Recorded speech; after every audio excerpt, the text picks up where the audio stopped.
இந்த ஒரு ஆந்த்ரோபிக் டீமோட ஒரு போட்காஸ்ட் இருந்துச்சு, கிட்டத்தட்ட 1 ஹவர் ஓடிருக்கு. செக் பண்ணி பாருங்கள். இதில் என்னென்னா அவங்களோட ஓன் மாடலே சில டெஸ்டிங் பண்ணியிருக்காங்க. என்ன கண்டுபிடிச்சிருக்காங்கன்னா, அந்த மாடல் வந்து ட்ரெயின் பண்ணுறப்ப ஒரு மாதிரி பிஹேவ் பண்ணுது, ட்ரைனிங் முடித்த பிறகு வேறு மாதிரி பிஹேவ் பண்ணுதுங்கிறாங்க. இப்போ ஃபார் எக்ஸாம்பிள் ஒரு டீம் ஆஃப் பீப்புளை வந்து கூட்டிகிட்டு போய் நம்ம வந்து எத்திக்ஸ் அண்ட் கம்ப்ளைண்ட்ஸ் ட்ரைனிங் தரோம். ஓகே, அந்த எத்திக்ஸ் அண்ட் கம்ப்ளைண்ட்ஸ் ட்ரைனிங் முடித்தோன்னே அவர் எத்திக்கலாக இருப்பார், கம்ப்ளைண்ட்டாக இருப்பார், பொய் சொல்ல மாட்டார், தப்பாக அதை நடந்துக்க மாட்டாருங்க நம்பிக்கை தான்.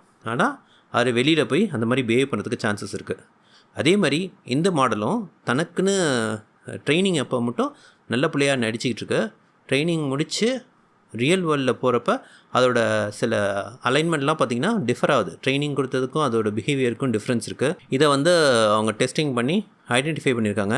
அவங்க என்ன சொல்கிறாங்கன்னா, இது மாதிரி எல்லா மாடல்ஸ்டையும் இந்த மாதிரி எப்படி பிஹேவியர் வருது, இது வந்து ஃப்யூச்சரில் என்னென்ன பிரச்சனையை பண்ண போகுது, இது எப்படி இப்போயே ஆரம்ப கட்டத்திலே தடுத்து நிறுத்தி இன்னும் சேஃப்டி ப்ரோட்டோகால்ஸ்லாம் இன்னும் எப்படி இம்ப்ரூவ் பண்ணலான்னு வருது.